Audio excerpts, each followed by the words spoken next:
Assalamualaikum warahmatullahi wabarakatuh. Salam jumpa dengan Suluh Berkah Channel. Kali ini liputan khutbah Jumat di Masjid Nurul Huda Ngampel Sari dengan mengangkat topik tanggung jawab orang tua buat anak turunnya.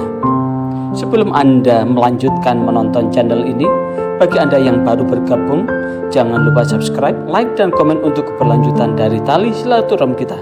Selamat menyimak dan menyaksikan.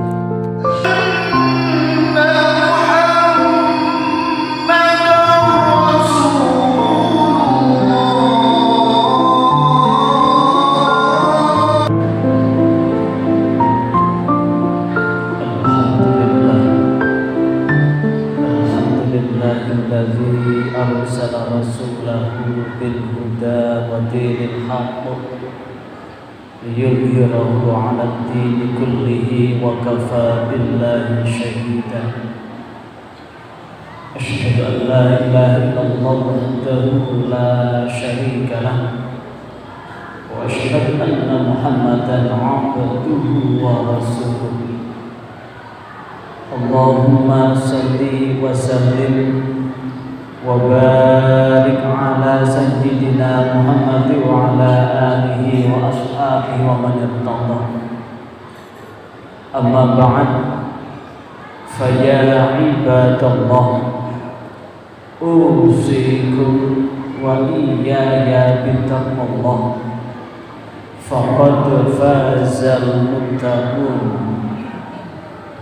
فقال الله تعالى في كتابه الكريم: أعوذ بالله من الشيطان الرجيم يوم تقلب وجوههم في النار يقولون يا ليتنا أطعنا الله وأطعنا رسولا وقالوا ربنا إنا أطعنا سادتنا وكبراءنا فأضلونا سبيلا ربنا آتهم ضعفين من العذاب وعنهم لعنا كبيرا.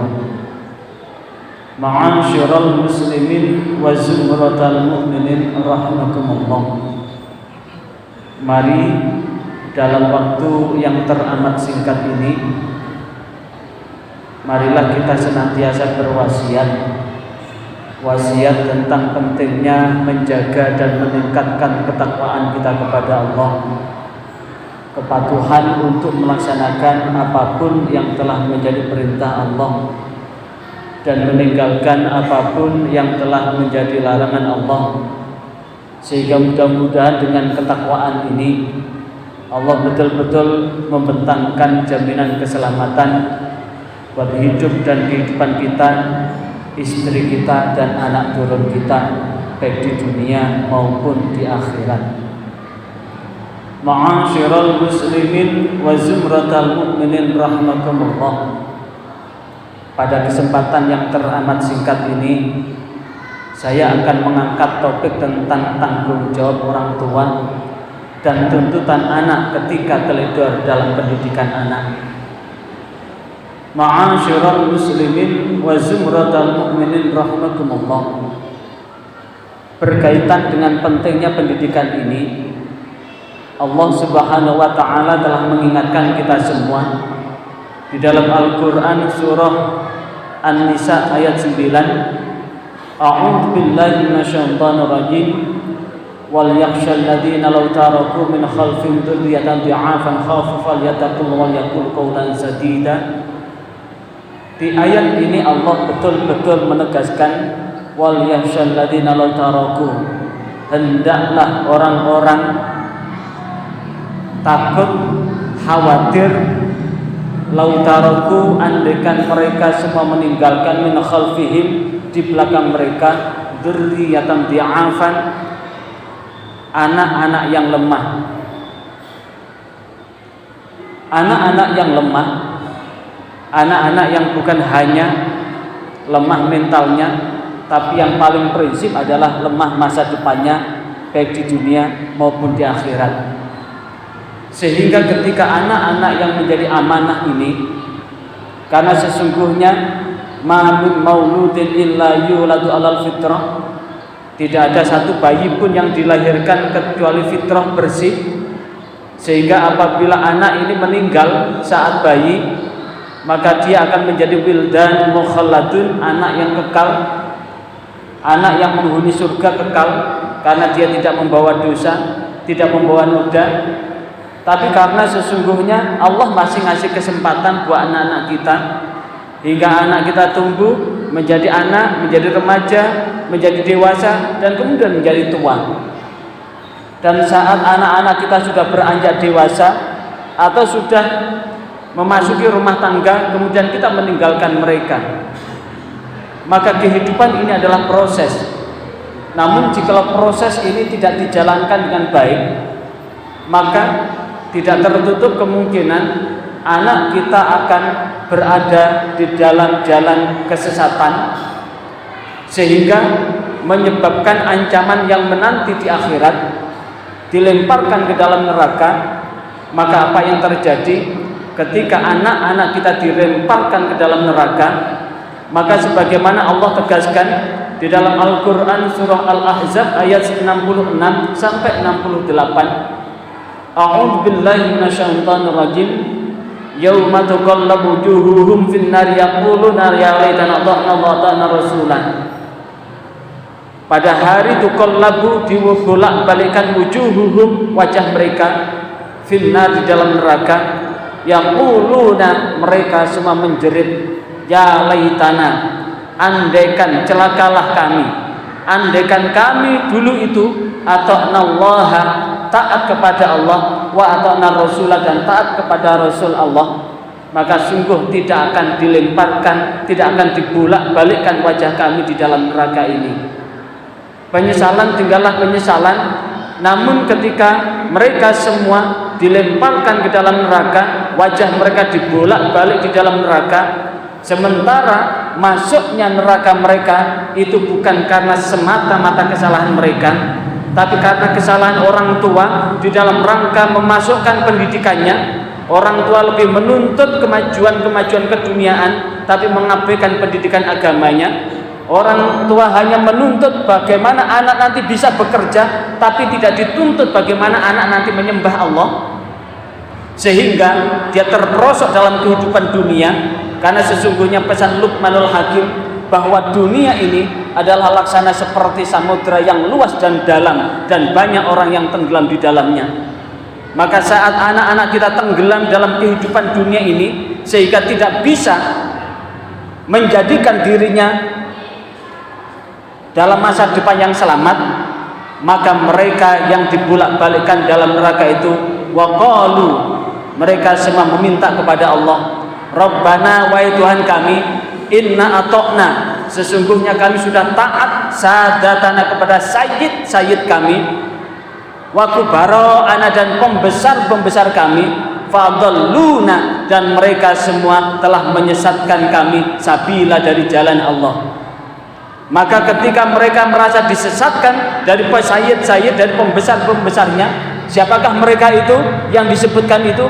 Ada, tak lain adalah orang tuanya yang bersama mereka lebih dari jamnya sekolah. Kalau anak kita sekolah dari jam 7 sampai jam 12 hanya sekitar 4 sampai 5 jam.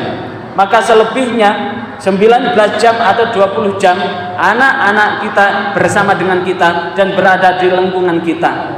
Maka saat anak-anak kita berada di kafe, di tempat-tempat hiburan, di tempat-tempat yang di situ jauh dari nilai-nilai agama, kemudian kita biarkan hingga anak nanti terperosok dalam pergaulan bebas, maka kemudian ketika mereka meninggal dalam posisi tidak membawa iman, maka mereka akan meminta kepada Allah di dalam ayat 68, Rabbana atihim, ya Tuhan kami, timpakanlah kepada pembesar kami, kepada sayyid kami, di'faini minal adab, 2 kali lipat dari siksa yang engkau timpakan pada kami, wal anhum, dan laknati mereka laknan kabira, dengan laknat yang besar.